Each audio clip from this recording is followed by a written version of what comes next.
Welcome to Castles and Cryptids, where the castles are haunted and the cryptids are cryptic as fuck. I'm Alanna, And I'm Kelsey. and this is episode 11. I just Yeah. checked. With the smarter of the two of us, my better half. You checked with the one of us that has a Word document open that's called 11 Past Lives. That's how I keep track. I was going to say, whoops, I should backtrack and say my other better half. Whoops. Sorry, bad. My work wife says it's episode 11. Yeah. Woohoo! Welcome. If you're still with us, we applaud you. We Yeah. know some were a little bit longer. Some were a little bit shorter. But we're getting our groove on now. Yeah. So it's Tuesday. I had a pretty good day, and I'm happy because we are recording today, so that gives me a chance to buy some White Claws. But then it started snowing, we were just talking about, and it's May. It's really big snowflakes too. Like I posted online, it's like the biggest snowflakes I've ever seen. These things are huge. It's like they wanted to be really fat water droplets because it was raining, and I was all for it. I was like, sweet, we still need so much rain. We never had hardly any in April, and everything was dry and yellow. Mm-hmm. And then, yeah, it was raining, and I was like, I'm all for it. And, I posted about gardening this weekend, and we built this, wooden garden barrier, just like plants, like a vegetable garden. And then it's like, no, it's snowing. Here's a nice layer of snow. I'm going to help you water your new garden via snow. It's just got to stop sticking. It's like you said, it's starting to accumulate now, and I don't like that. I don't want to break out the window scraper or sweep off my vehicle, and I don't want to have to shovel the sidewalk tomorrow. Like, get out of here. No, it is May. It is May. Yeah, April showers bring May flowers, not May snow. We didn't have any April showers. No, it rained for like 5 minutes. Exactly.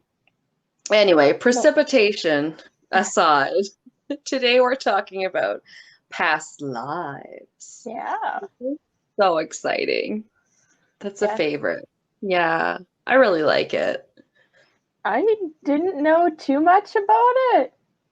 So it was kind of cool, like looking up. I didn't really know of like a single case or anything, so I definitely had a lot to choose from, which was kind of cool. Oh yeah, low-hanging fruit. No, I hate that. We had a manager that used to say that in travel. Yeah, I don't like that saying. Sorry. I don't like that saying either. Gotta pick that low-hanging fruit. No. It's not lovely, but there is a lot you could go over with this one. It's so fun. I think it's cool. And yeah, exactly. There's a lot of source material to pull from, and there's a lot of commonalities in a lot of the cases, which is really cool and lends it more credibility in my eyes. Oh yeah.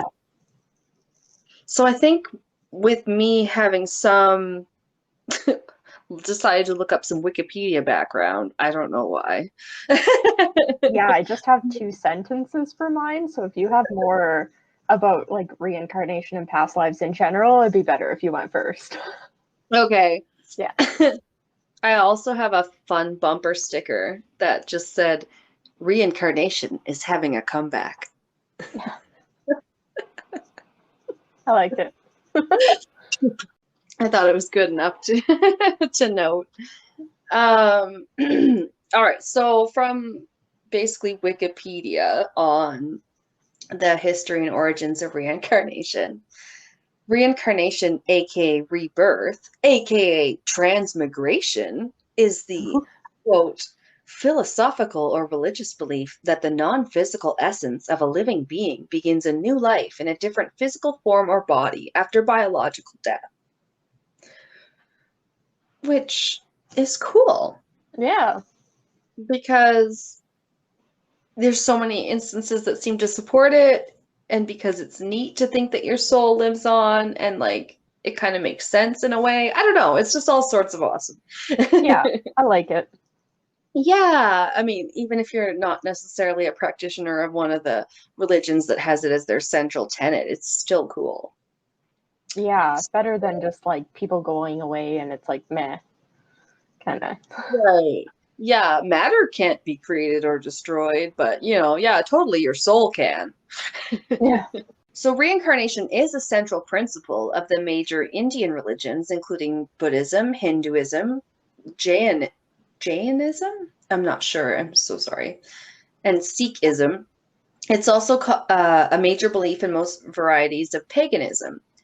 It can occur somewhat in varying degrees in Judaism and in some indigenous groups of the Americas and Australia.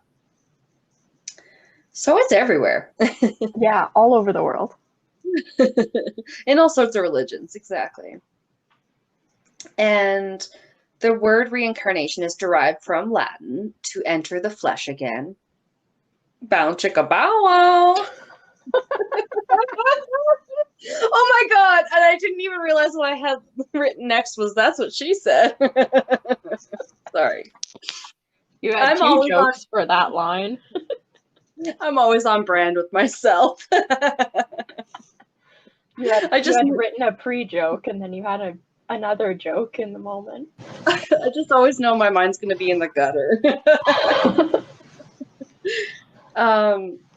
So this samsara is another term you might hear in relation to reincarnation. It is a Sanskrit word that means world. It represents the rebirth and cyclicality of all life, matter, and existence. So it's cool. It's a new term that I didn't know that I think of as like the world's reincarnation. Yeah. Yeah. It's kind of like life cycles and stuff like that, right? Yeah, exactly. I mean, breaking out of the Lion King. It's the circle of life. Exactly. And it moves us all. All right. Transmigration just means migrating from one life or body to another. The Greek equivalent is called metempsychosis. It's derived from meta, to change, and psychoon, to put a soul into. To change, to put a soul into. Doesn't sound as nice as transmigration. I was like, oh, meta just gets overused as well. To change. Yeah. Anyway. It's a term that's attributed to Pythagoras. Changing page. Bam.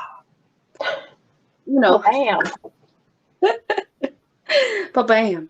So Pythagoras, like the Pythagorean theorem, that guy.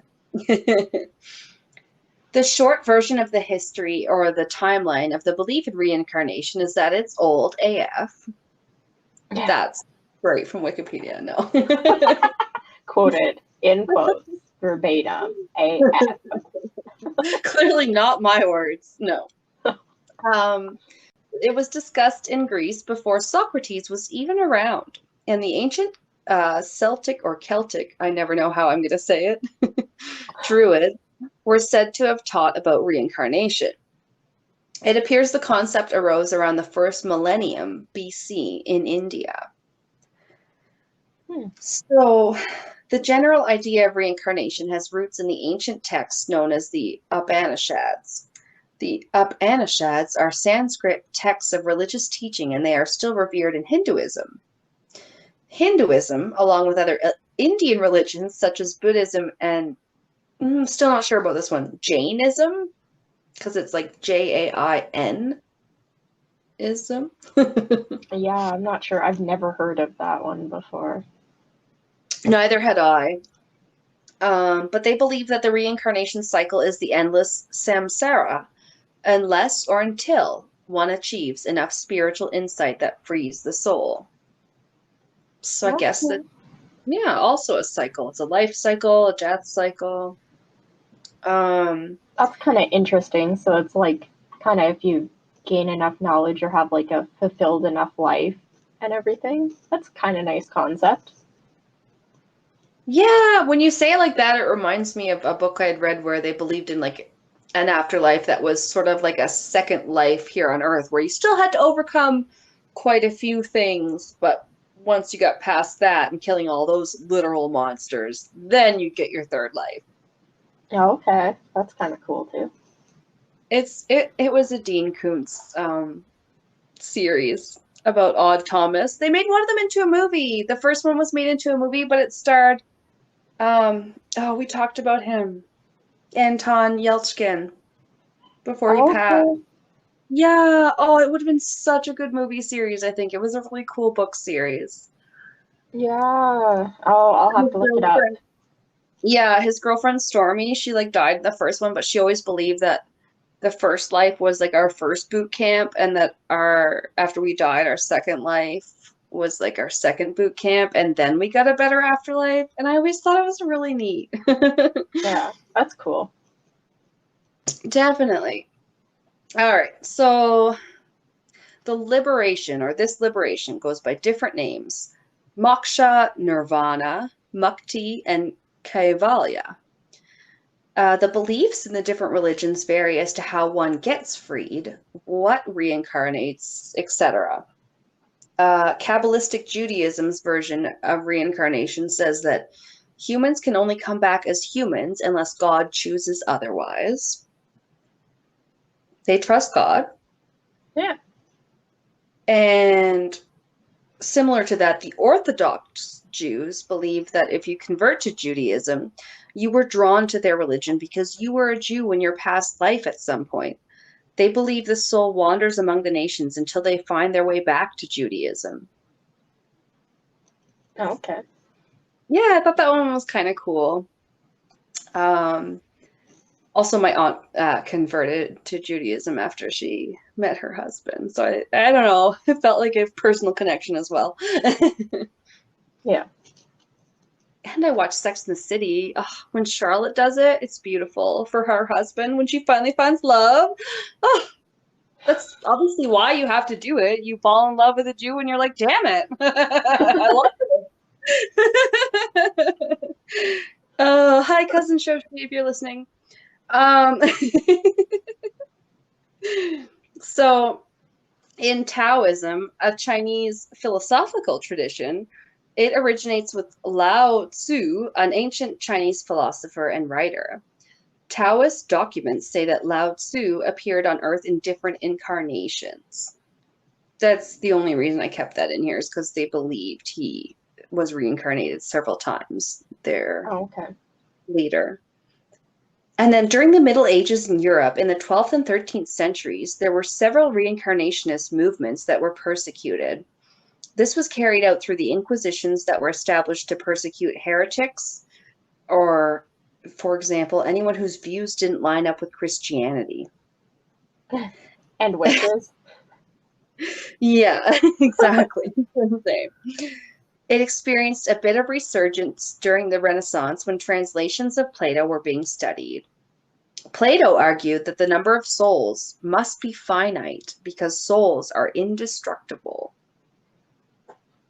I thought that was Okay. interesting. Yeah, sorry.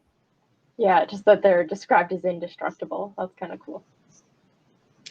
Right, and I'd also never thought of the our souls finite or infinite before, I guess. I'm like, I don't know. I believe in reincarnation, but also I guess do they make a brand new soul every time? I don't know. Well, I guess they do say that like because people run into like doppelgangers of themselves and there's only so many combinations of genes that you can have and what your face can look like and stuff. It kind of makes sense that there'd be like there wouldn't just be like 7 billion souls available, right? Yeah, and that's interesting with the doppelgangers reminds us me of our first episode. Yeah. And yeah, I definitely have almost experienced that in the looks department where people are like, you look like this person, you remind me of this person. And you're just like, I don't know. Maybe people just have a similar jive, Yeah. similar aura or spirit, or I don't know. Hard to say. Can't rule anything out at this point. Yeah. We'll never know. There's no way to know. There's no way to look it up or research it. We'll never know. Nobody will know all the things.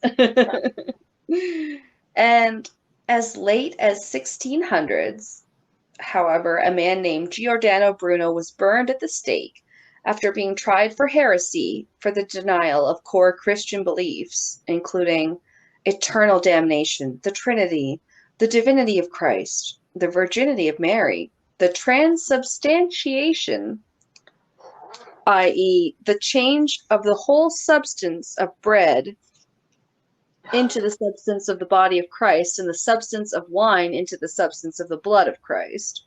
Yeah. I had to change. I don't want to eat the bread of Christ. So thank you. Are you making his bread of Christ and his blood of Christ into some prison wine? Because if not, I'm interested. Is this a like blood pudding type situation? What's going on? I mean, I think parts of my family have identified as Catholic, because now I'm starting to think about aunts and uncles on my dad's side that might be listening. And I definitely know my dad's side was super Catholic. We had like a Catholic nun. I have a Catholic great nun before she passed away. Great aunt, great nun. I was like, what? Your family owned a nun? She was like my great aunt. She was a nun. I don't know. She was a great nun. She was a wonderful nun. It's the closest I'm ever going to get to the sound of music, okay? The hills are alive with... No, okay. The blood of Christ. Cut that! The hills are alive with the blood of Christ. I'm like, I have to stop. I can't make fun of my dead relatives anymore. No. Okay. Yeah, too much of your family listens to this. Well, I remember the one aunt that saying that they were listening that one time, so I thought, oh God.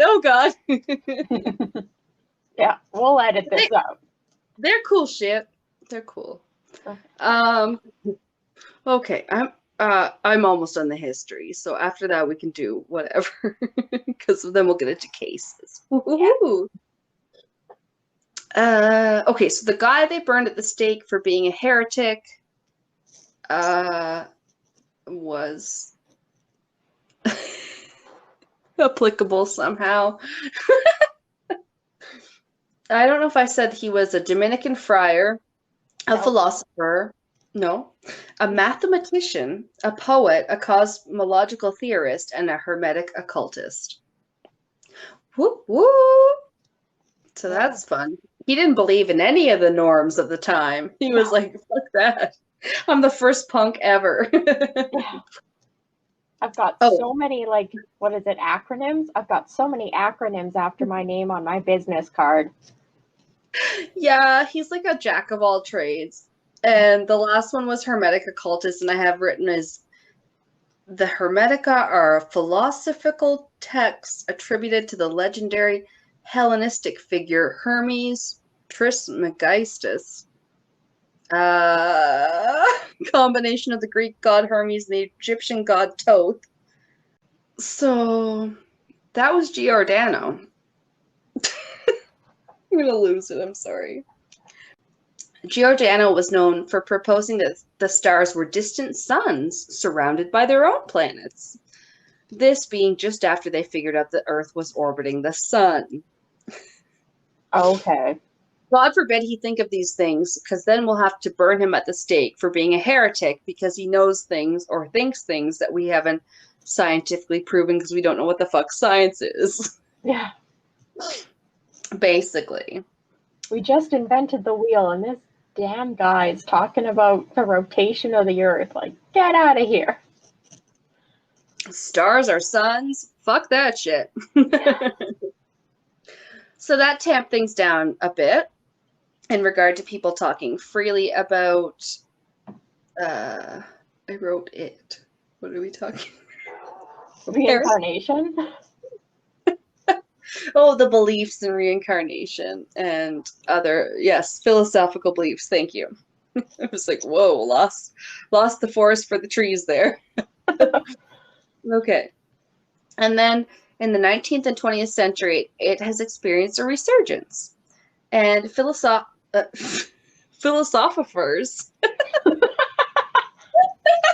those guys, like, I don't think you watch Modern Family, but he writes this book called Philosophy. Phil does. Philosophers. um, so Schopenhauer and Nietzsche accessed the Indian scriptures and helped bring it front of mind in North American culture and philosophy. That's all I have for the history. Thank you very much. A round of applause. Thank you. I'm like, I don't know if I can do my case now. Jeez. But of course I have a few things more that I could talk about. You know me, it's not my case unless I have like at least 8 pages, right? Yeah. Okay. There was a case about Dorothy Eady, this lady that I hadn't heard about before I was researching. Okay. She was born in the Blackheath area in London on January 6th, 1904. Pretty sure that's my dad's birthday, the January 6th part. Okay, it was like 1904. Sorry, not birth date, birthday. Because I'm usually like, is it the 6th or the 7th? No, it's the 6th. Let me know if you ever get to this episode, Dad. No.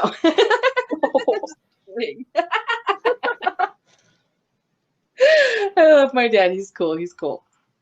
So, oh, this was cool. No, this was not cool. This was weird. This was cool.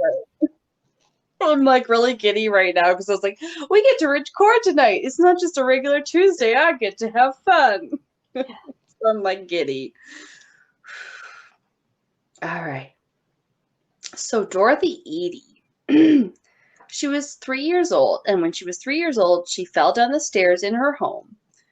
And unfortunately, the family doctor pronounced her dead on the scene. However, an hour later, she was perfectly healthy. Then she began to have dreams about living in a large building adorned with columns. And she said frequently that she wanted to go home. Oh. When she was 4 and visiting the British Museum, she declared that home was Egypt. She moved there in 1933 to be with her Egyptian husband as a grown-up at this point. Okay. Oh yeah, so she moved there. Dorothy moved there in 1933 to be with her Egyptian husband. She became a folklorist, a keeper of the Abydos Temple of Seti, and a draftswoman for the Department of Egyptian Antiquities, quote unquote. Because clearly I didn't write that. Yeah, that sounds pretty cool. I was like, wow, all right, bitch getting shit done. Yeah. She did believe that in her past life, she was at one point a woman named Benter Shiite. Nope. Sorry. I mean, it's probably Benter shit. I just thought that sounded more derogatory. Bender shite. Benter shite. Probably Benter shit, but that's also bad. Yeah. Take your pick. Egyptian names. I'm so sorry. But she was an orphan in that past life who had been adopted by the temple of Qam el Sultan. She said, I can't remember any ordinary life, so I think I must have been stuck in the temple. And this is what she told the New York Times in 1979. She said, quote, I have a vague memory of the processions. I can remember an awful old killjoy of a priest. That sounds legit. Yeah. An awful old killjoy of a priest. No matter the day and age. No. I came to Egypt in 1933 and I never left. I never wanted to, said Seti, who was in her mid-70s. Her English name, Dorothy Edie, has long been forgotten here. Everyone in the village where she has spent the last 23 years knows her by her Arabic name, which means mother of Seti, for she indeed has a son named Seti, now grown, and such usage is traditional among Egyptian peasants. So she, like, totally took on her new name. That's cool. Her old name. Yeah. Pretty old. All right, I have another shallow dive. Hopefully, no. But one that I've heard a couple of times about, but was so fascinating the couple of times I heard it, was about a little boy named James Leninger, I think is how you say it. A little boy. Yeah. Does it sound familiar? No, I don't. Okay. I don't know. No, and like I say, usually if I've heard something on and that's why we drink, I know that maybe you haven't heard it because I don't think you have listened to them. So that's kind of exciting for me. Yeah. But, I almost didn't want to include it because I thought it was too known about, but that kind of is exciting. Anyway, so little boy James, I'm gonna say Leninger. I'm not too sure. Leninger, whatever. He would actually have nightmares and scream about a little man who couldn't get out of the plane. And he would also say names to his mom and dad like Jack Larson, Natoma, and Corsair. Names that he probably shouldn't have known. Oh, okay. He went to a store with his mom, and when they saw a model plane, she said, "Look, that one has a bomb on the bottom." And he replied, "That's not a bomb, Mommy. That's a drop tank." So they asked him more questions because, little boys are precocious. They know some things.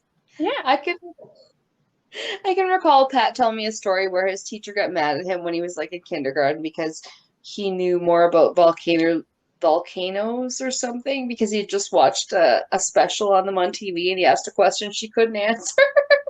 Oh, yeah. I had a couple teachers like that didn't like it when you asked them a question about something and showed that like you knew more. I mean, to me, that is not a teacher. A teacher should teach you how to be curious and learn. Yeah. My dog is snuffling at my door like a snuffleupagus. Oh, Are you okay? Okay. Oh my God, I thought his nose was right up against it. I heard. I was like, Jesus Christ, the hounds of hell are after me. I opened the door. Salt. Make a salt ring around your door. You can't enter. Right? Supernatural rules. I was looking for the hellhound, but then his butt was just there against the door, and I'm like, well, what is making your noises? Oh, that's what he sounds like when he's gonna puke on the carpet. Okay, great. Anyway. Oh yeah, so the little boy with the inherent military knowledge that he should not have about drop tanks, etc. Little James. His parents asked him more questions about who's the little man that he sees, and he said, "Me." And they said, "What happened to your plane?" He said, "It crashed on fire." "Why did the plane crash?" They said, "It got shot." "And who shot your plane?" And he said, "The Japanese." I was gonna say, that's probably not gonna be a great response. But now I've looked into it. Unfortunately, Rain is older.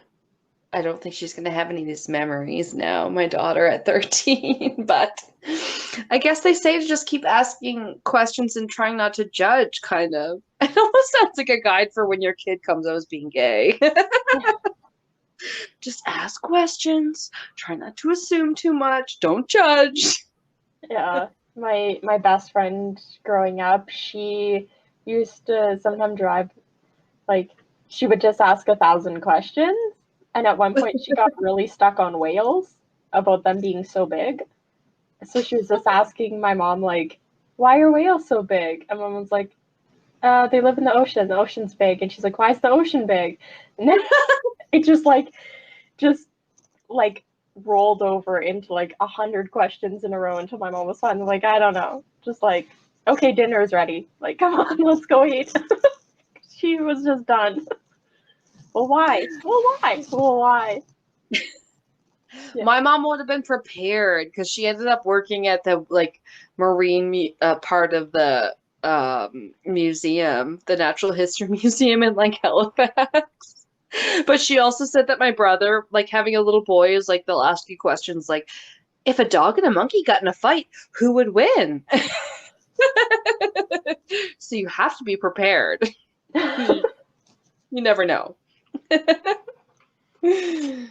Okay. feel like they never grow out of that. Grown men ask that as like opening questions to break the ice all the time.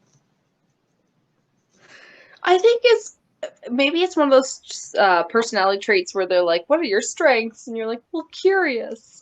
I think it's a strength. Who shot your plane? The Japanese.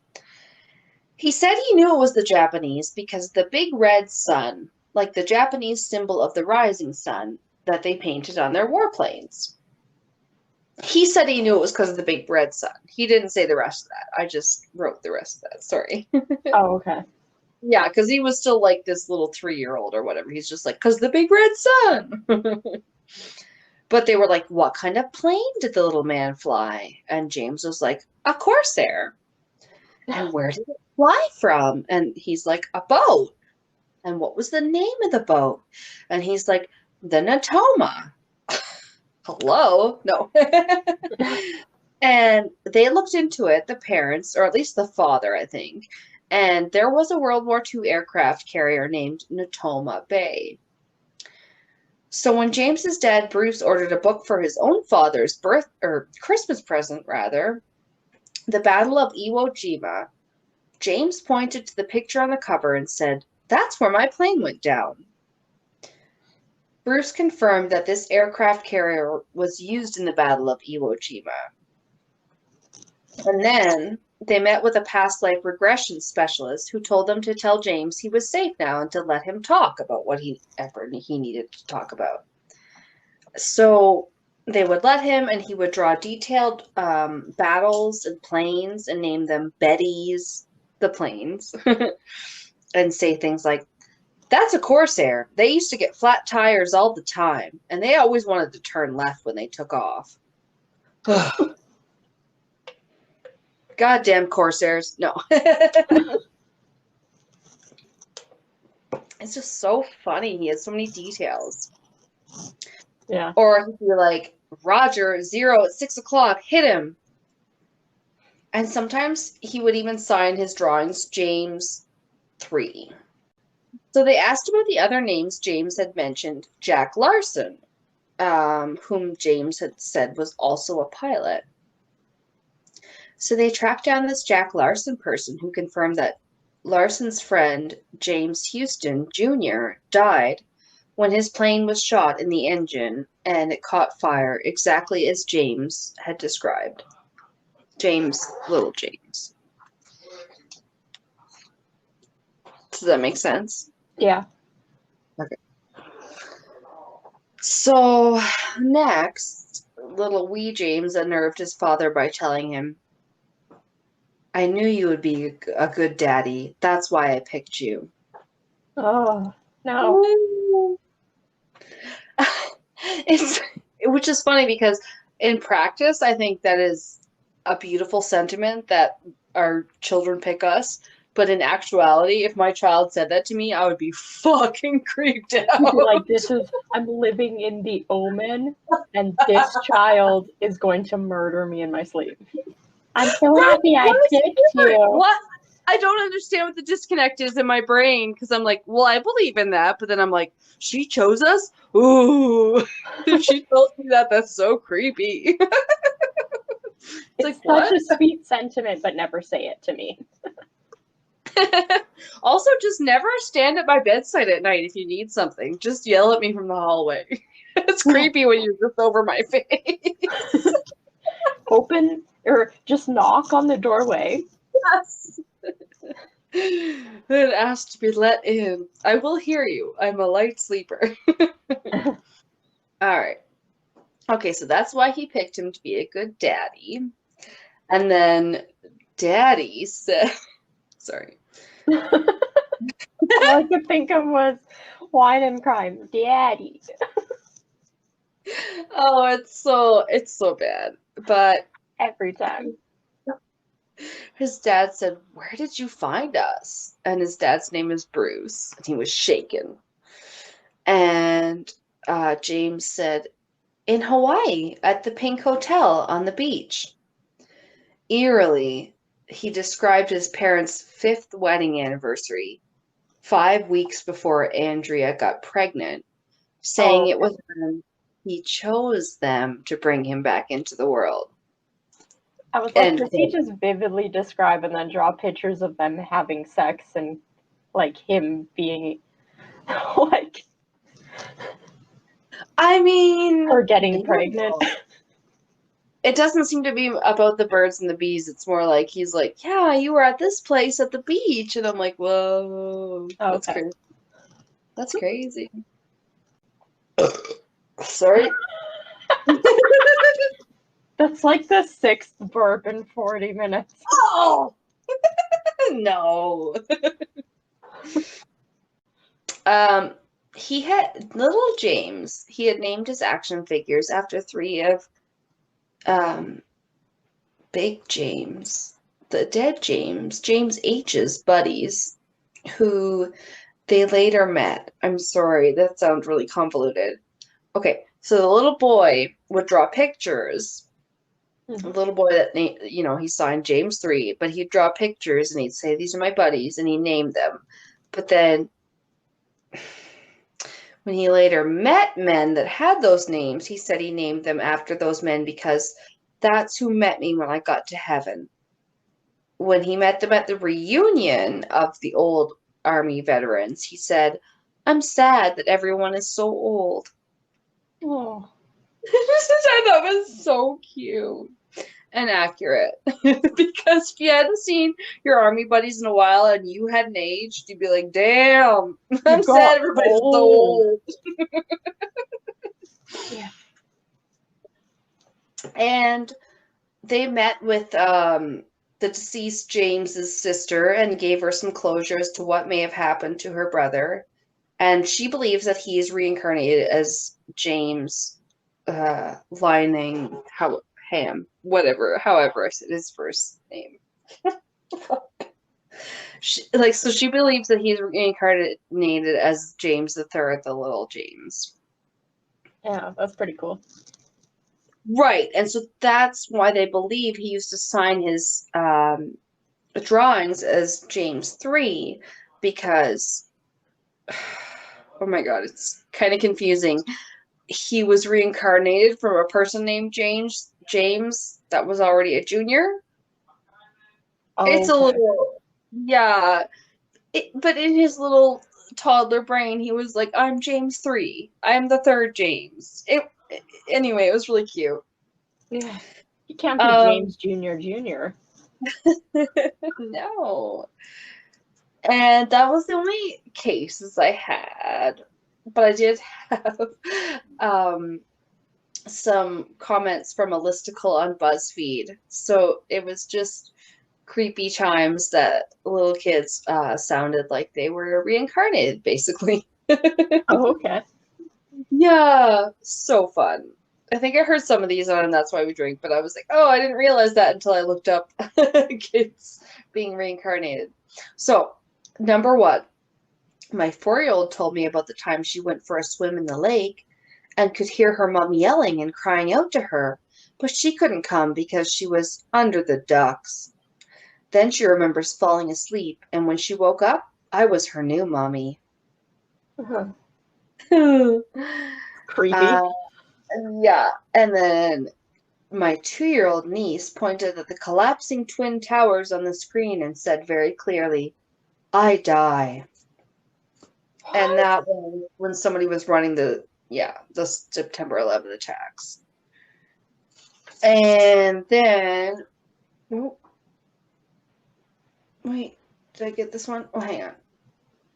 My 4-year-old nephew talks about being on the Titanic all the time. He said he was with his wife and that it was really cold. And every time he watches a movie with boats or bodies of water, he gets freaked out and wants to turn it off. Fair enough. And he's 4. So, my 3-year-old son told me that he smothered someone once. I asked him if he knew what that word meant. He said it meant holding a pillow on someone's head until they stopped moving. Oh my gosh. Right? I asked him when he did that, and he said, oh, a long, long time ago. When I was just a wee baby. Yeah, this is from the 3-year-old. It's like, you should not know that word at all. Yeah. And then when my son was 2 or 3, he'd talk about being an adult who rode horses in the woods. He said that one day he got hurt riding, then everything got dark, and the next thing he knew, he was with me. I asked where he got hurt, and he pointed to the birthmark on his stomach. My daughter had a nightmare that she was playing paper dolls in her mom's bathroom when a man came in and murdered her and her brother. She's never even seen paper dolls before. Ugh. And then, the user said, so I looked it up, and sure enough, there was a girl her age murdered while playing with paper dolls in her mom's bathroom in the 70s. Ew. Oh. Yeah, I know. And my 3-year-old cousin told us he was once a man named Ghazi who lived in Syria, and that bad guys cut his fingers off one by one and ran him over with a jeep. Oh. I know, that one's kind of dark. That's the only thing I don't like about reincarnation is people like carrying on having like known what it was like to be murdered or like tortured and stuff. That's the only aspect of like reincarnation I don't like. And yeah, that would be pretty heavy. It Yeah. sounds like they almost kind of grow out of it, which is cool, but I know what you mean. It sounds really, really rough. Yeah. But then there's just like the ones where it's like, one day my 2-year-old brother randomly started describing the detailed process of making pizza. Okay. I mean, yeah, it's like the process of keeping a fire going, brick oven, blah, blah, blah. Like he gives more details. It's like he'd never seen any of that before. It says, so my parents asked when he did this, and he said, with my old family, my mama and papa. Not what we call our parents. Before I died and came to live with you. So it's not like he's unhappy about it. Like sometimes I think they're okay with it. Like little kids and stuff. I don't know. Yeah. He doesn't sound too traumatized, I guess. No, his was just about making pizza. Who could not love that? Yeah. Get that boy an apron and make him make you a pizza. There was one, I was babysitting a 5-year-old boy who out of the blue said, the ambulances came after I got hit and everyone was sad. Oh. And they were like, basically like 5 seconds later, he had no recollection of having said it. That's so creepy. I know. I like that one for creepiness. Almost done. Our son is named after a Marine that was killed in action on my husband's last deployment. One day when he was 3, we drove by the military base where his namesake is buried, and our son said, I'm buried over there in the ground, you know, from when I died fighting bad guys with Daddy, before I was your kid. And side note, she was like, we had never even visited that side of town before, and he had no clue that that graveyard was even there. Jeez. I know, a little bit eerie, gotta say. I don't know how a skeptic could have an explanation for that. at me, Scully. So my 3-year-old niece told me she used to drive. I said, when you're older, I guess. But she shook her head in frustration and said, no, when I was a grown-up. Now I'm too small. I humored her and asked what her car was like. She told me in the surest tone, a 66 Chevy Camaro. Sorry. She continued, that's a nice car. Favorite. Till it crashed. Can I watch Teletubbies?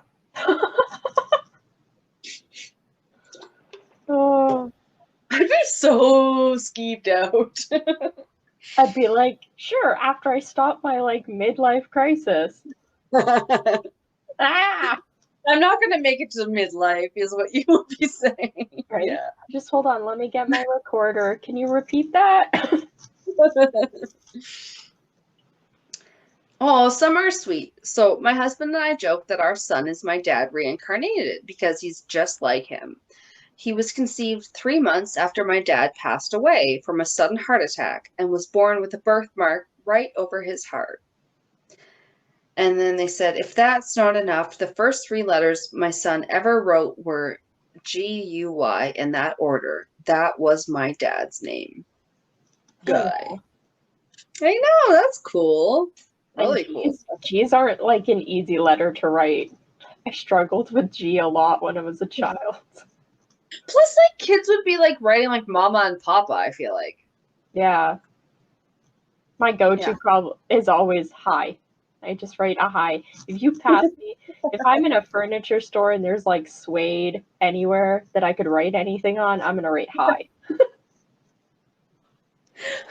Always. You reminded me of something I was listening to at the moment. I can't remember exactly, but they were like, I definitely will write things into the bananas before they ripen so that people think they have messages from the beyond. Like, oh, yeah, maybe it was a Night Classy Patreon episode. And there, so that someone else was doing the main thing, but I was like, oh my god. I used to like put my fingernails in my apples, so I kind of can feel you, but I never wrote like words in them. Yeah. I was watching The Great Gatsby at my friend's house, and her 3-year-old brother started talking about going to parties like those and about the financial crisis. Yes, he used those exact words that followed. Financial crisis. My daughter was born with a heart condition and is very sickly. One day she said that she missed the old, not sick her. I asked her what she meant since she had been born sick. She said, you know me, but the other me with red hair. Oh. I know, her mom said, chilled me to the bone. My son told us the reason he is best friends with his 89-year-old great-great-grandpa is because he was his sister before.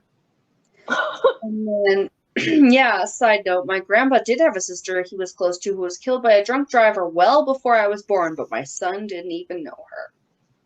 Jeez. It's so cool. And when my son was 3, he would talk about his boardies, a wood-paneled station wagon, and someone named Bubba. He said he used to surf when he was older before he became a kid. Aww. Mm. We live in the Midwest, and he's never seen the ocean, much less a surfboard. Oh, hang on. Like 3 more. My 5-year-old son told me that when he was old, he drowned in a flood. He said, but this time I'm learning how to swim and things will be different, see? And then he took a swim. Aw. Well, that's good. I mean, that scares me. When my daughter was about 3, my sister and I were telling her about the day she was born. She corrected us by saying, you mean the day I came back? oh, no. I don't like that. I do. No. Don't like it. Just the way she says it is like so eerie. Yeah. Just like And then haunting you. And then finally I was singing a song to my 3-year-old daughter that my great-grandma used to sing to me when I was small. My daughter smiled, stroked my cheek, and said, I remember when I used to sing this to you when I was the mummy and you were my little girl. Oh, I might have run across that one when I was doing my research about the girl that's her own grandma or something. I'm my own grandpa. No, but it's equal parts sweet and creepy to me. Yeah, If it's possible. you're just like, Um, okay, good night, locking the door from the outside. Like, grandma, sorry, grandma. yes, I love you, sweetie. I'm just afraid. I'm gonna put a mail slot in your room, and I'm gonna put your food tray through it. Yeah, mine is like two kind of medium deep dives. I don't know. It's like 4 pages each. Oh, okay. Yeah, Or four medium. pages and 3 pages. So it's pretty good. So Three my people can be a lot sometimes. I know, it's yeah. crazy. Uh, so my first one, I know you know about. Oh. It is Jillian and Jennifer Pollock. There. What? I don't know if a lot of people do. I feel like I barely know about them. But anyway, Yeah. tell me. So their family, parents are John and Florence Pollock. They met sometime in the 1940s and they got married a few years after they met. John is Catholic and Florence converted from being Protestant to being Catholic. So mainly because John was. That's nice. Despite being Catholic, he did like firmly believe in reincarnation. And he even read a book about it when he was just 9 years old. Oh, wow. Yeah, so that's quite early to be like Yeah. interested in that. Yeah. Most 9-year-old boys aren't reading much. Yeah.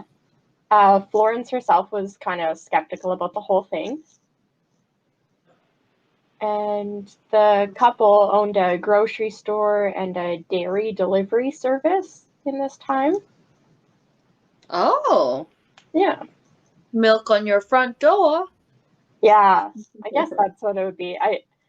That makes more sense. I didn't really understand what a dairy delivery service would be, but I always Yeah. forget about milk to your door delivery. I think my mom would just say things like, "Oh, you're the milkman's baby," as a joke. Yeah. So I knew that milkman used to be an occupation. Yeah. I heard about it, but for some reason when I was doing my research and read that, that didn't click for me. So Yeah. so in 1946 they had their first child. It was a girl they named Joanna. Oh. And yeah, 5 years later her younger sister Jacqueline was born. Because the parents owned like the and operated these kind of like family businesses, the girls were mainly brought up by their maternal grandmother while the parents worked a lot. Okay. Yeah. So the girls were really, really close and were described as thick as thieves. The older one, Oh. Joanna, kind of liked to mother Jacqueline because she was 5 years younger. Right, that makes sense then. Yeah. So Joanna, the older one, liked art and dressing up. She liked play acting, and she was described as really outgoing and generous. That sounds like me. I like to Yeah, play acting. yeah. Yeah. And as I said, the sisters got along really well. They played dress up. They liked to put on little performances for the family. They loved combing people's hair, especially their dad's hair, which is something I actually did when I was younger. My dad would, like, when I was really little, my dad would like pretend I was giving him a haircut. So I'd sit on the couch and my dad would sit on the floor in front of the couch and pretty much just put a towel around his shoulders. And then I'd take a wet spray bottle and a comb and just hose down his hair, like soaking wet, and then just comb his hair. And then I'd be like, I'm giving you a haircut. Oh, that totally tracks because I've like met your dad once and he seemed like super cool and like fun. And Yeah. like he seemed like he would do that if, just because his 4-year-old found it amusing. Yeah. Aw, that's cute. So at age 3, Jacqueline, the younger sister, she fell apparently into a bucket, and this accident caused a small gash on her forehead above her right eye that was kind of near the root of her nose. Okay. This accident formed a permanent scar that was kind of like a depressed, like indented, and especially in the cold weather, it was really visible. Oh, interesting. Yeah. I And feel like I have a birthmark like that gets in the heat. okay, I have a bunch of scars that get really visible when I get cold. So, Weird. yeah. Jacqueline also had kind of a roundish birthmark on the left side of her waist, which she was described as being pretty self conscious of, both of the scars on the forehead and the one on her waist. But during this time, when Joanna was little, she would often just tell her family that, quote, I will never be a lady, which often confused her parents. Aw. Yeah. Sounds like my parents would have been like, yeah, yeah. Sounds like something you or your sister would say. Yeah. I'll never be a lady. You can't make me. Screw that. Yeah. Not So to be proper. on Saturday, May 5th, in 1957, Joanna, the older sister, is 11, Jacqueline's 6, and they're headed to church.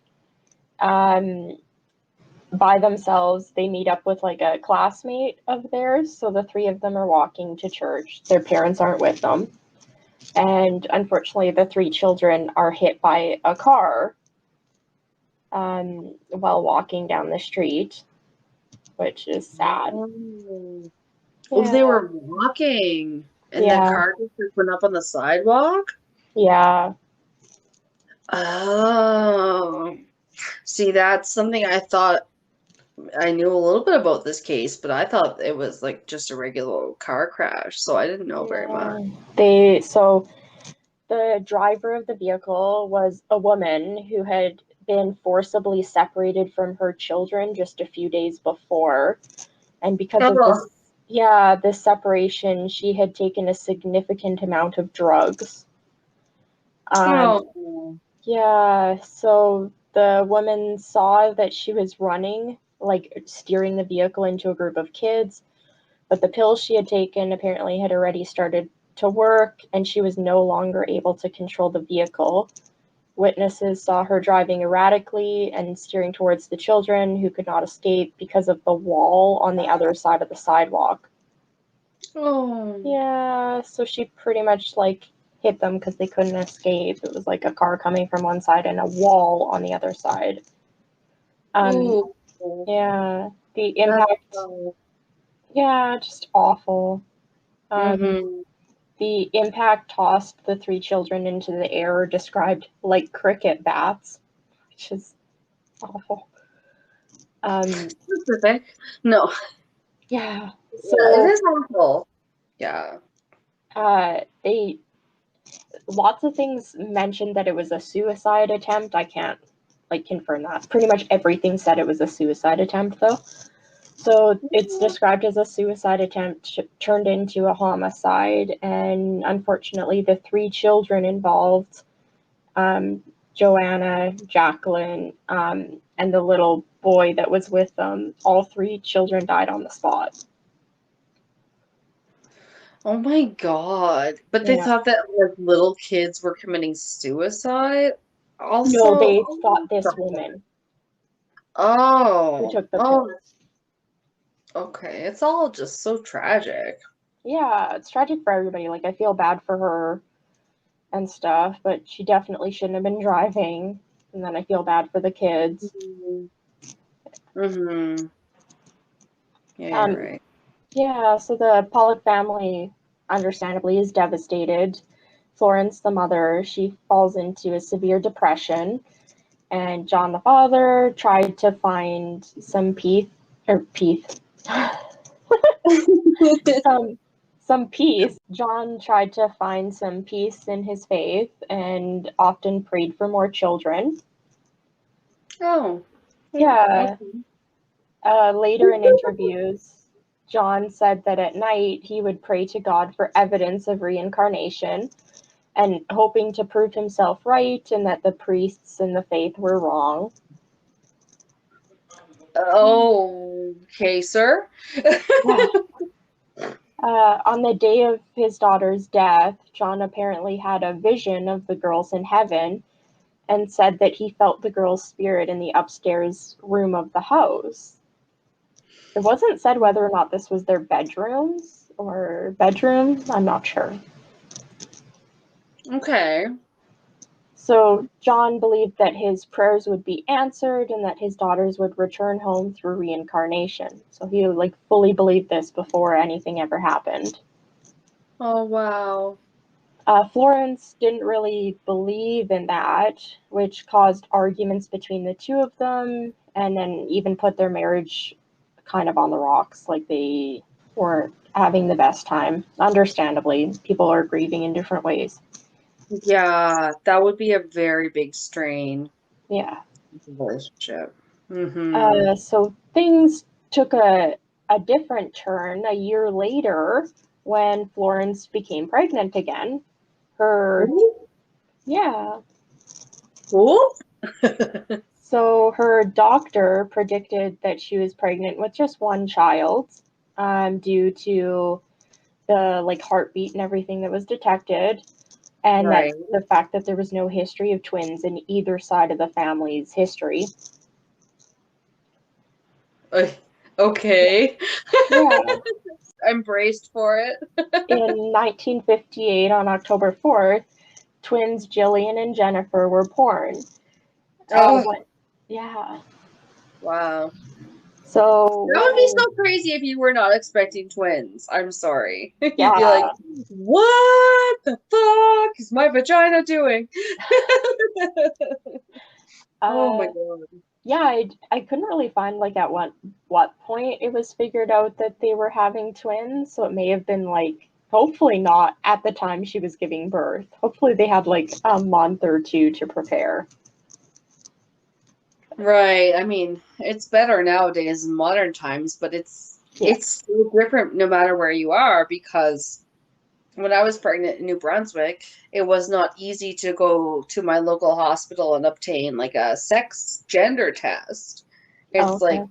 they wouldn't just like tell you. And then I've heard of places where they're like, "Oh no, yeah, they just tell you that with your like regular visit." And I'm like, "Well, not everywhere you go." So Okay. it's yeah, I don't know, it's weird. It's different some places. Hmm. I don't know why. Yeah, it seems crazy because that wasn't even that long ago. Right. I mean, I get when people don't want to learn the sex of it, but they, yeah, in modern times, if the baby's going to be breech or something, then yeah, that definitely should be attended to because then they're not coming out head first and that makes it difficult. But like, other Yeah. than that, if you guys don't want to know, like, whatever. Yeah. Yeah. Yeah. So when the twins were babies, Mhm. I don't know exactly what time, but they moved to Whitley Bay as a family to start a new life.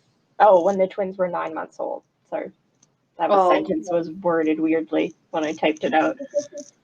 Um, the family reportedly left the church, like the Catholic Church, in the 1960s. okay. Um, yeah, so I'm not exactly sure why, but that was mentioned in a couple spots.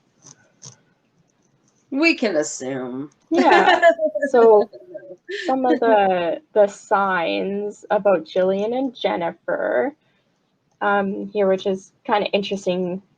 You mentioned it quickly. Jennifer had the exact same birthmark that Jacqueline had on her waist. So Jacqueline was the youngest daughter at the time. Right. And she also had a white line in her forehead, exactly where Jacqueline's scar had been, and that these birthmarks and this line couldn't be explained by like genetics, for the fact that the girls were later confirmed, like the twins were confirmed to be identical twins. They weren't fraternal twins, they were identical. So they came from the same egg. So for one of them to have birthmarks that the other one does not have is like impossible. Yeah, that doesn't make sense, Yeah. right? So they were saying that about this new twin and she had a similar birthmark to this deceased twin, right? The deceased little girl. Yeah. Right, the sibling. Yeah. Yeah. Sorry, I just know that even though if I've heard a little bit about this case, it's still so confusing because of the Right? J. Yeah. Yeah. Yeah. So it's like Um, they're like, yeah, they're deceased now, but they're like their siblings from the same parents are exhibiting like similar birthmarks and things that can't be really explained. yeah. Yeah. Okay. So when the twins got a little older, they started acting like Joanna and Jacqueline did. Um, Mm, the twins were described as extremely close, with Jillian often mothering Jennifer, who was reported that she didn't mind, just like Jacqueline didn't mind. Uh, oh. yeah, the twins liked to play hairdresser, especially with their father's hair. Jillian was generous and outgoing. She liked wearing costumes and act a lot like Joanna did. Jillian also acted more mature than her twin sister, and it's supposed that Jillian is the reincarnation, or her former self was, what was that, Joanna, who was 5 years older than her sister at the time of their death. Oh, okay. I have to write this out. Oh my god. So Jennifer, because I'm Yeah. confusing myself. Jennifer equals Jacqueline. Same when I heard about it. It's like, wait, there's so many J's, then it makes it really confusing. Joanna Kourtney Kardashian was equals. the ghost of Kendall and Kylie. No, Yeah. just kidding. Um, yeah. So Oh acted my. like her former self, who was 5 years older. So it would make sense, even though they're twins. One of them's acting a lot more mature. Um, when the twins were 3, Florence, the mother, showed them some of Joanna and Jacqueline's old toys that they had kept. And Jillian apparently immediately took Joanna's doll, while Jennifer claimed Jacqueline's doll. Oh, really? Yeah, and both girls said that the dolls were Christmas presents that they had gotten, which is actually how their former sisters had gotten them. Like they hadn't been given them; these weren't their toys, but they kept saying that they had gotten these for Christmas. Oh, They apparently, without a doubt, recalled the names of the dolls and even the names of all the stuffed animals that used to belong to their deceased sisters. that's pretty cool. Yeah, Because just because you have like a an animal that looks like a giraffe doesn't mean your kid's gonna call it giraffe. You know what I mean? yeah, So for them to remember all the specific names, that would be freaky to me. That would be so yeah. freaky. So the family at some point moved back to the city where the girls had died. And the twins apparently even recognized the school that the girls had attended. And they apparently, on the way to the park, like ran there, having not been told like how to get to the park and where the swings were and everything. They ran straight there. Wow. There's Um, Mia. yeah, the twins often had recurring nightmares about being run over by a car, which is really sad. It is, but also makes Yeah. sense if that's how they were killed. Yeah. So Jillian and Jennifer were terrified of cars, and once when a vehicle started near them when they were in an alleyway, the girls apparently clung to each other and started yelling, the car, it's coming for us. Oh, jeez. Yeah. Florence, the mom, overheard the twins discussing the accident, and they apparently, like, she didn't intervene or anything, but she heard that them discussing details that they had not been told about the accident. Well, and isn't that how investigators know if you're the real criminal? If they haven't released details to the press and you pick up on them. They're like, Yeah. you couldn't know that. Like, oh, that's crazy. At some point, she also came across Jillian. So again, she's the reincarnation of the older sister. So she came across Jillian touching Jennifer's head and saying, the blood's coming out of your eyes. That's where the car hit you. Oh. And according to John, the father, Jacqueline's head was bandaged above the eyes when he went to identify the bodies after the accident. Oh. Yeah. So One thing I thought I came across, but I don't know, but you might have, and it was like after the younger girls died, it was like, did he like pray for them? I don't know. Did he pray for them to be brought back in a way? yeah. Because yeah. Yeah, that's like the weird thing about this is like he actively prayed for this to happen. Yeah, that makes it seem more like, oh, that's why it's super like specific. I don't Yeah. know. It's so weird. It's so weird. So John also, or when discussing the accident, John also claimed Jillian and Jennifer often spoke in the present and even seemed to be reliving the experience. Wow. So all this information led John to believe that the twins were their older daughters reincarnated. Florence at this time was still somewhat skeptical, but was slowly becoming a believer as she watched the twins as they got older. Yeah. Yeah. No doubt you would. So What else are you gonna do? Explain it. Florence, the mother, used to wear a smock while helping her husband with his milk delivery business. There we go. um, Milk. yeah. Milk. Apparently, soon after their daughter's deaths, she apparently quit helping with this and never wore this like smock again. When the twins were 4, John apparently put the smock on that because he was painting, and Jennifer reportedly asked him why he was wearing, quote, mommy's coat. Oh. Then she became annoyed because Jillian didn't recognize the smock, which is kind of confusing considering Jillian is the older sister reincarnated. So this is explained by the fact that John and Florence believed that Joanna, the older deceased sister, was at school when her mother worked on the deliveries. So she had never actually seen this smock or her mom's outfit. Yeah, when asked how she knew it was mommy's coat, Jennifer and the twins said that her mom used to wear it while delivering milk. This one's interesting. Yeah, this one's like crazy. So at the time of their deaths, Jacqueline, the youngest, was just learning how, or still learning how to write. Her teacher apparently was concerned that she was holding a pencil like upright in her fist.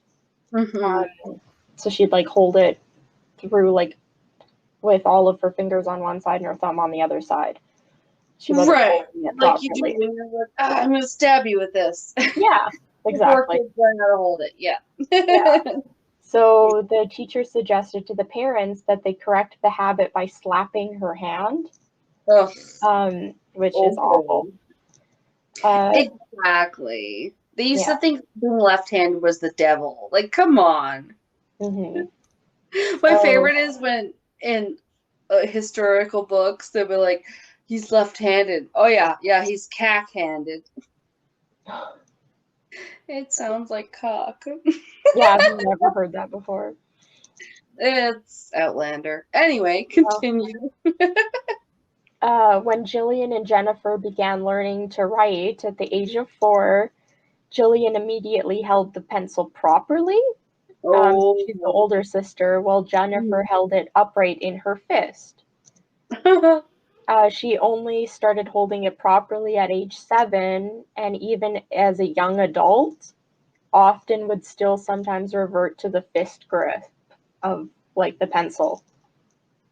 I could see that. That just sounds to me like raising a kid because you're trying to teach them how to hold a fork and they do for a bit, then they're like, I don't know.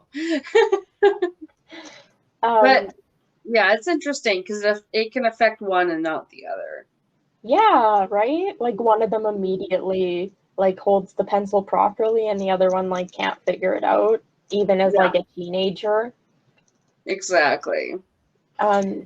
So these made it obvious to John and Florence that Jennifer was actually Jacqueline and that Jillian really was Joanna.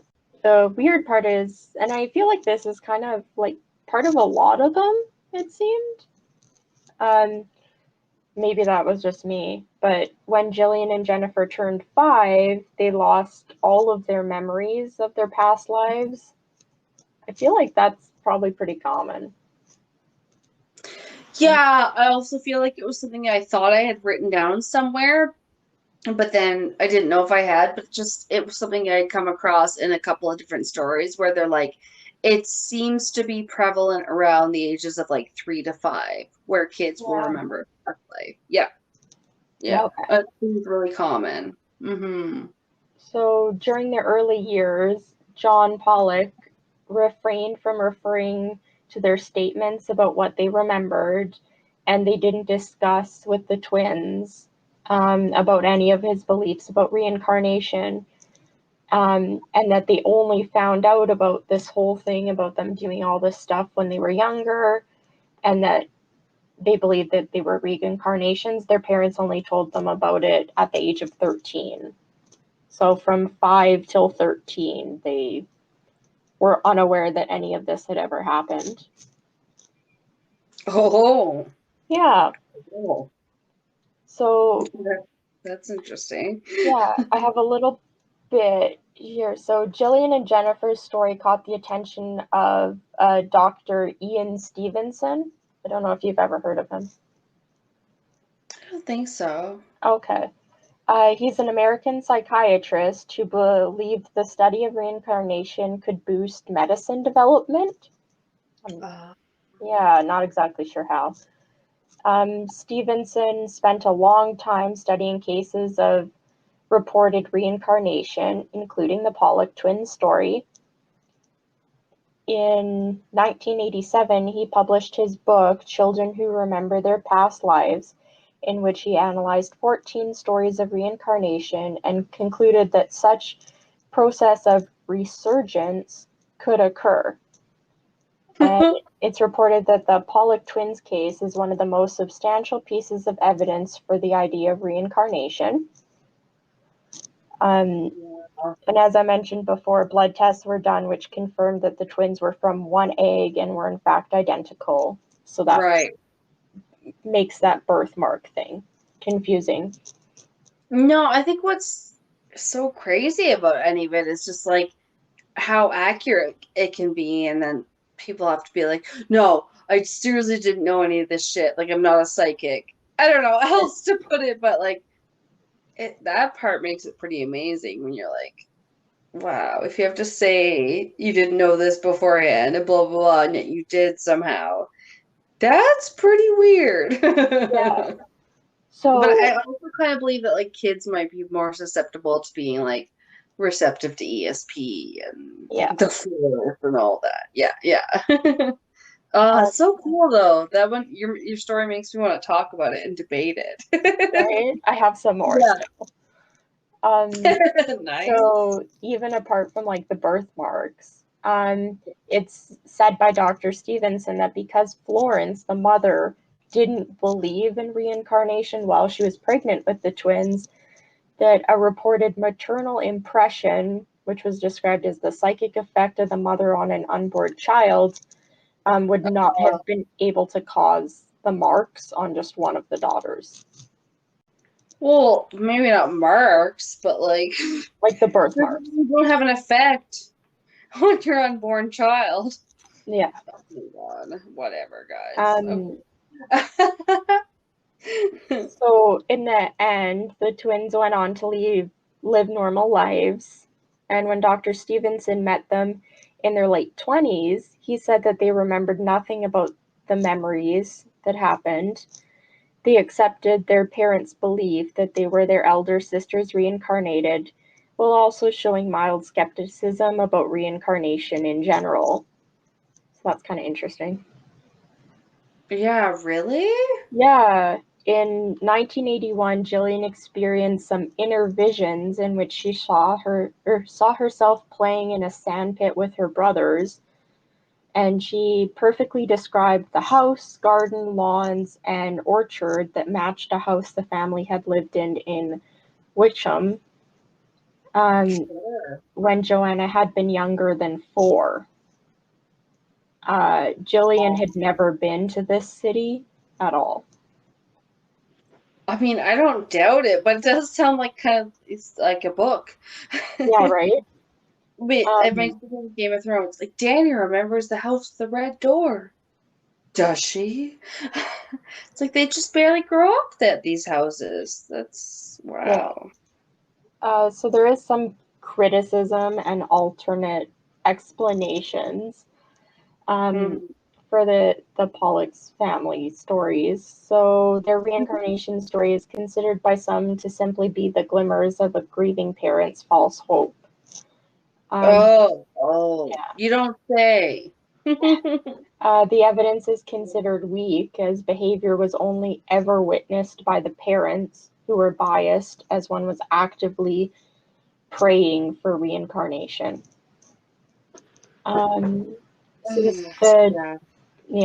Since the twins lived in the same family as the deceased girls, they could have received knowledge from either elder sisters or like their elder brothers through normal means, like just overhearing parents' conversations or overhearing conversations by their siblings.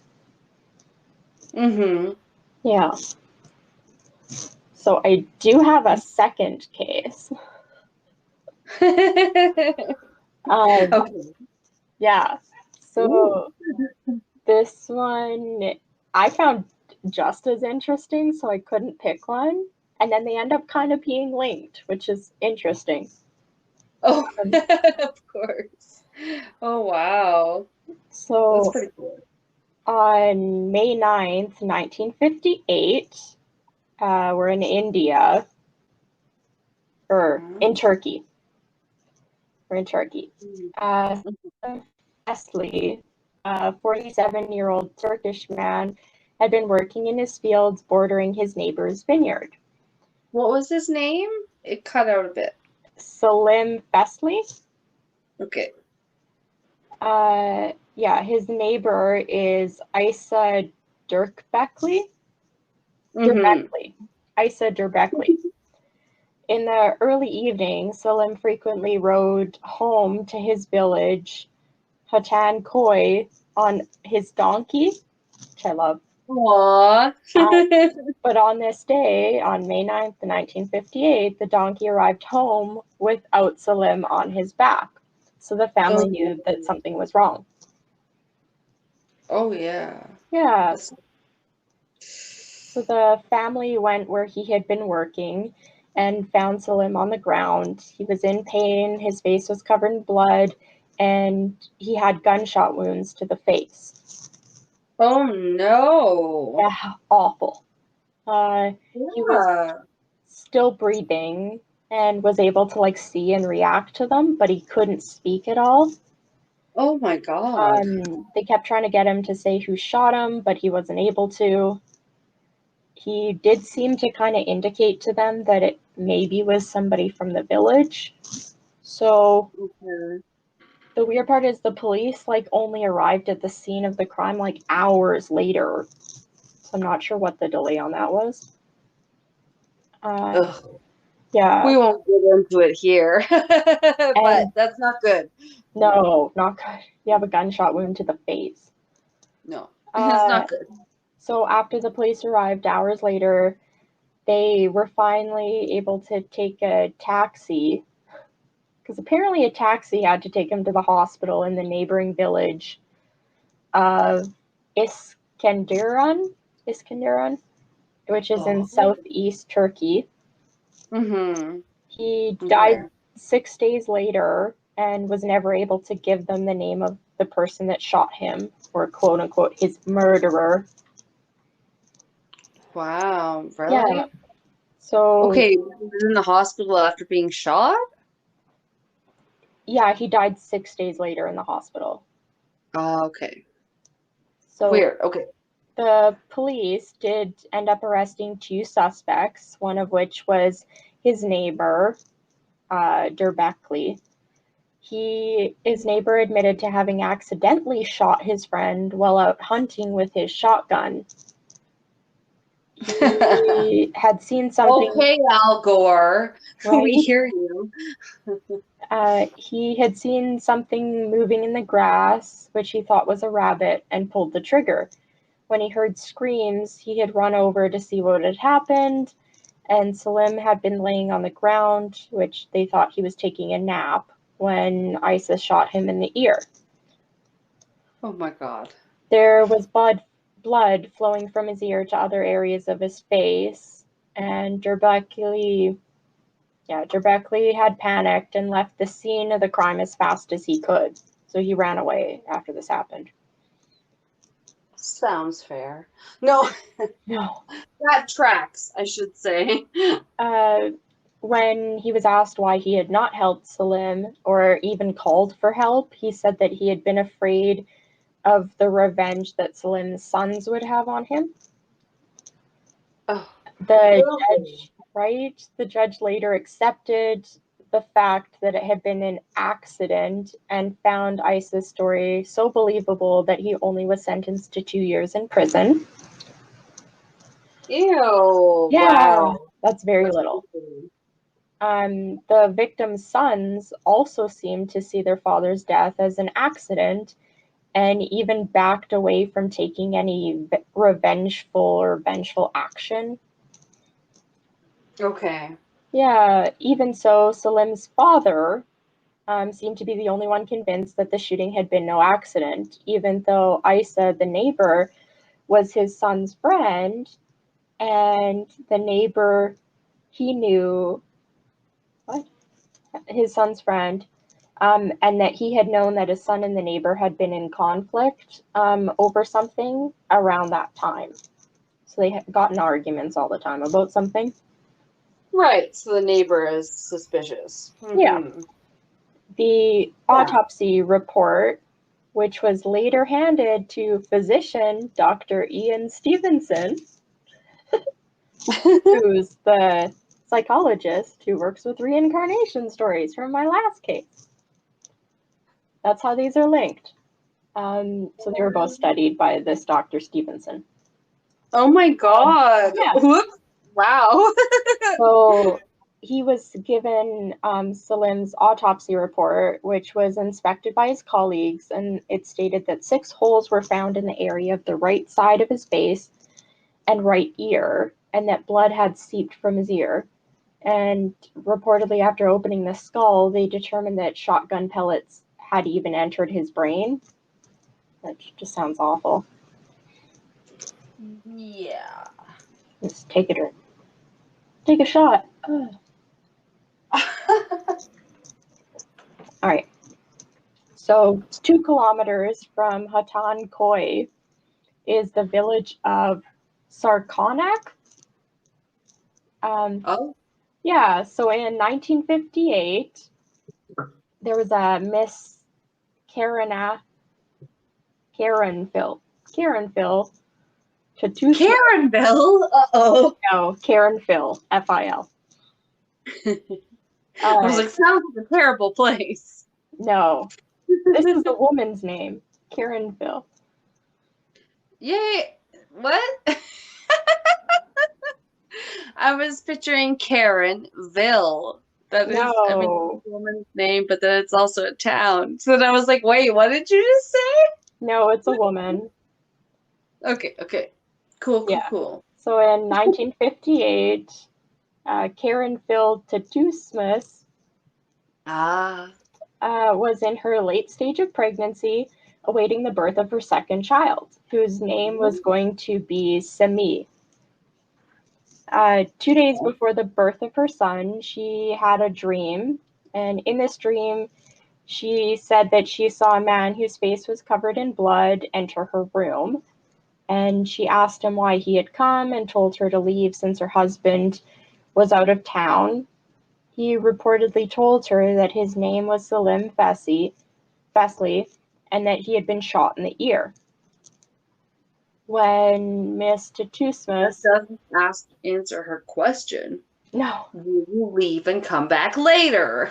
right? When she awoke, she remembered that half a year ago, 6 months ago, a man with that name from the neighboring village had been accidentally killed. Mm, great. So when her husband returned from out of town, she told him about this dream. Her husband, Ali, the owner of a vegetable stand, had known the deceased man very well and was actually later able to describe Salim's character traits to Dr. Stevenson. Oh, wow. Sami, this is the boy, was born with a right ear that was really small and deformed. Um, I think it's probably be like similar to like a cauliflower ear. Like he has a really, really, really tiny ear. There'll be pictures of it on the website. It's in Okay. fact the only picture I could find of him. There's a picture of the side of his face that's of his ear. Aw, Yeah, I poor couldn't find guy. anything from him straight on. I hope there's more of me than a cauliflower ear when I go. Right? So at the age of 1.5, he didn't want to be called Sami, insisting that his real name was Salim.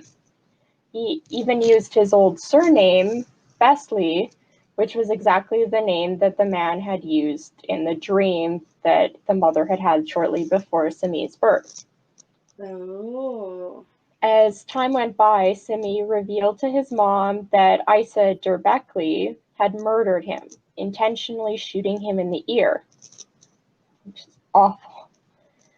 At the age of 4, he walked the 2 kilometers to the neighboring village of Hatan Koi on his own, and even went to his former wife's house and told her, quote, "I am Salim, you are my wife, Katabi."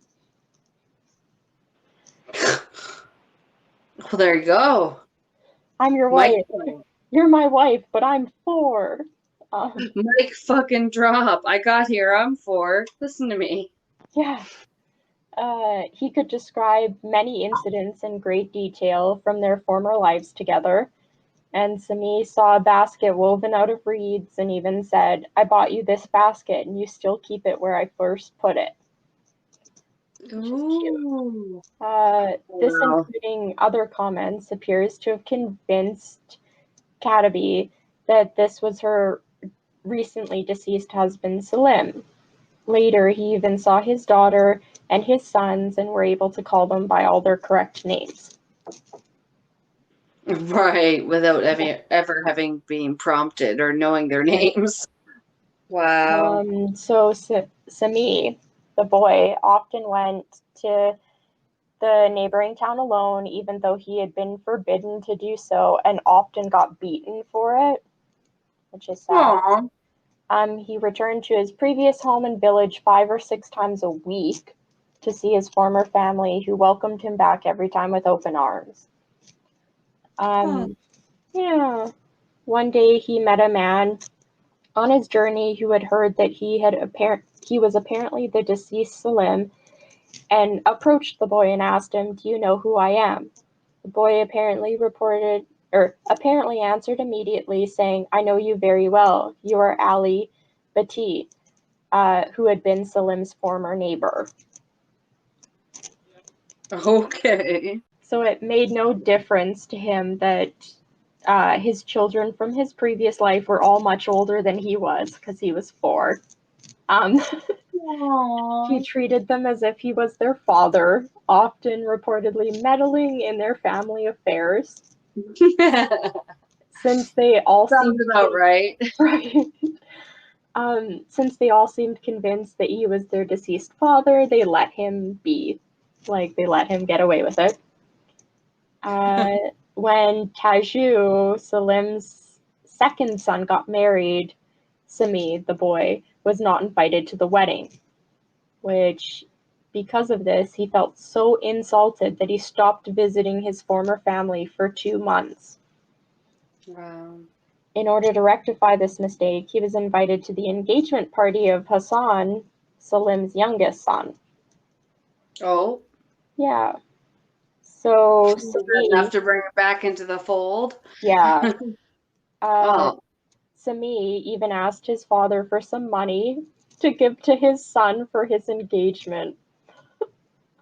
So he's hitting up Okay. his new family for money for his old family because he's 4. I mean, I was like, what? Okay.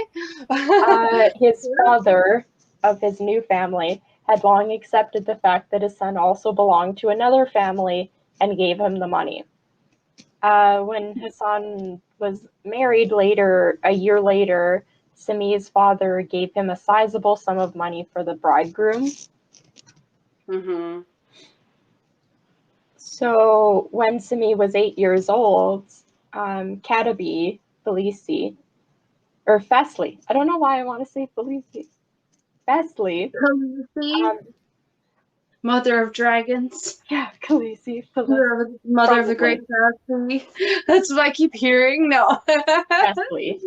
She wanted to get remarried, and when Sami the boy heard of this, he went straight to town to have a talk with the man who was trying to win his wife. Mm. And he threatened to kill him if he tried to marry her. So, Okay.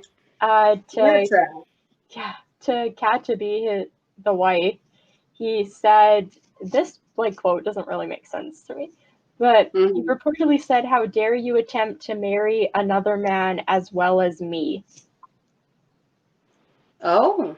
Yeah, the "as well as me" part doesn't make sense to me. But Ketabi then told the boy that she changed her mind and had no intention of getting married again or remarrying. Okay. Yeah.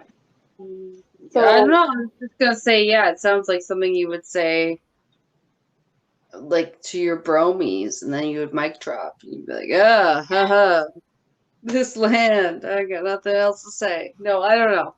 Moving on. so it's sad, but 3 years later, Katabi died.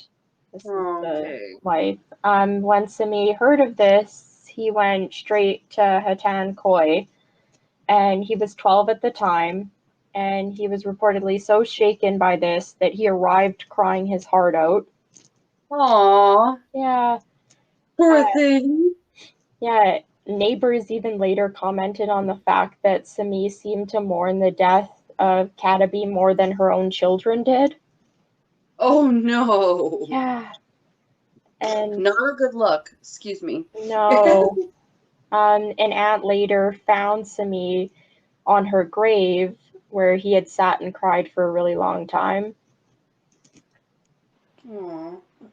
She also claimed to have seen him lying unconscious on the grave one day, and in order to bring him around, had poured a bucket of water over him. Excuse me. He got the mini burps now. Oh, I was like, no.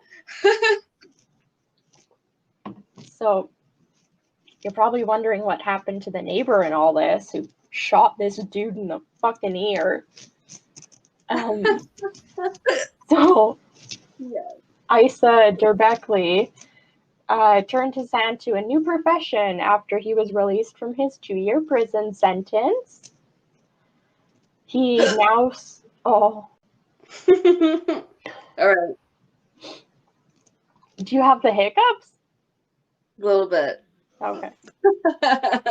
He now sold Reiki schnapps. Okay. Which he carried around with him in bottles. And this kind of is out of order, but when the 8-year-old Sami saw Isa, he picked up some stones on the road and threw them at him, smashing one of his bottles, which is awesome. Whenever he saw Isa, after that, he always picked up stones and threw them at the street trader, saying that one day when he was grown up, he would seek revenge on him. Ooh. Yeah. So Simi had not forgotten the events from the past. According to him, he had been in conflict with his friend and neighbor Isa about occasionally letting his donkey stray into his vineyard, fighting over donkeys. While Salim was laying down for a short nap, Isa had once again found the donkey in his vineyard. He had grabbed his gun and in anger had fired a round at the sleeping man. I don't know. I couldn't really find if like he intentionally shot it at him or if he meant to maybe like shoot the ground near him, but because it was a shotgun, like the spray was so large that it hit him in the head. It would depend on the kind of shotgun shell, I think. Yeah. Mm-hmm. So, but this part is like just awful. So after shooting him, he reportedly opened the man's bleeding mouth and spat into it. Oh, which in the superstitious beliefs of these people meant that the dead or injured person could no longer give away any information about his aggressor. So that ties back into the whole thing about him not being able to tell them who it was. Well, that's just kind of sad. Yeah, like just spat into his mouth. Like that's disgusting. Also that. And also, did it really stop them? Like, it's like, what? Yeah. So Dr. Stevenson later met up with Isa, the neighbor who shot him, and asked him about the truth of Salim's death. He reportedly vigorously denied having killed him intentionally, but did admit to fearing Sami's revenge. So my last little bit about Sami is at the age of 18, when Sami was doing his military service, he was given an artificial ear, which apparently at first glance, you couldn't tell it was like an artificial ear. So apparently it was a good one for like the 50s. Okay. Or I guess this would be the 70s now if he's 18. Mm-hmm. Stevenson's Turkish partner, Rasat Bayer, took it upon himself to attempt to free Sami of his feelings of revenge by presenting him with this likely scenario. Are you ready? I think so. If he was to kill Isa, the neighbor who killed him, Isa could be reborn and then likewise take revenge on him. Oh, okay. This scenario could then continue indefinitely from one life to the next, which is interesting. It's perfect. Yeah. No. having seen the point, Sami changed his attitude towards his murderer, even though he later admitted he still felt tempted to throw stones at him every time he saw him. Oh, no. So it's like, I'm not going to kill you, but I'm going to chuck some rocks at you every time I see you. Oh my God, that feels like tons of progress, though. Right? So I have one last short paragraph. This is just a tiny bit about Dr. Stevenson because he was mentioned in both my cases. So this is straight off of his little Wikipedia about him. So it says, end quote, I quote, because I didn't type any of this out, as founder and director of the university's Division of Perceptual Studies, which investigates the paranormal. Stevenson became known for his research into cases he considered suggestive of reincarnation, the ideas that emotions, memories, or even physical bodily features can be transferred from one life to another. Over a period of 40 years in international fieldwork, he investigated 3,000 cases of children who claimed to remember past lives. His position, 3,000. That's a lot. His position was that certain phobias or philias, which I had to look up, I didn't know what that was, which is, it's I feel like it's similar to phobias. No, it's actually the opposite. It's a love or a fondness of something. Oh. Yeah. So certain, okay. fears of things and Got fondness of things, unusual abilities or illnesses. That makes sense. Yeah. Could not be fully explained by hereditary or the environment. He believed that in addition to genetics and the environment, reincarnation might possibly provide a third contributing factor. And that's the end of my segment. Well, it's interesting because yours got into like the reptilian brain or whatever. I was like, well, it might. Like, I don't know. It's interesting. Your poor hiccups. I know. Pat gets somewhere. I get like annoyed at him. I'm like, come on. I'm like, you can't still have them. I don't believe his hiccups after a while. But no, that was really cool. It's like, it was, I don't know, so many dimensions almost. Yeah, that's why I couldn't pick between the two.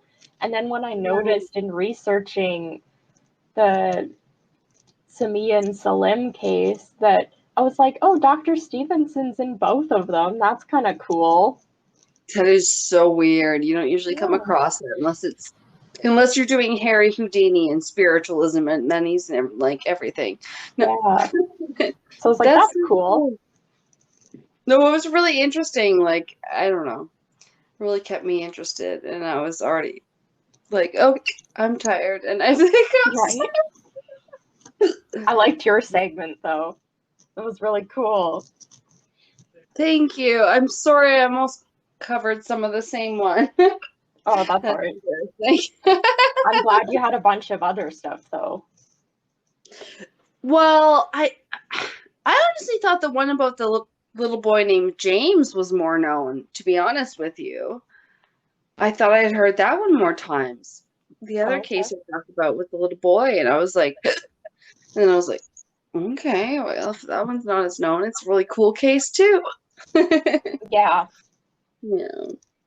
Okay, I'm gonna try and get rid of my hiccups. You have a good night. Check us out next week. Oh shit. Yeah, we're doing what's next week? Oh, like inspired by not quite copycat killers, but people that are inspired by something. Movie, a TV show, a book. They were inspired by something. Oh, is that we're not gonna go any more detailed than that? Just inspired by. Okay. I didn't know if we wanted to like narrow it down too much more than that. Well, it's pretty hard to guess our cases. Yeah. Like, I must say, my sister was like, you'll probably do the Loch Ness Monster this week with cryptids because you love Scotland. And I was like, yeah. But other than that, I don't think I'm that predictable. No, I haven't predicted any of yours. Right? Sorry. Okay. All right. Bye. Catch us next week. Next time. Thanks for listening. Bye. Bye.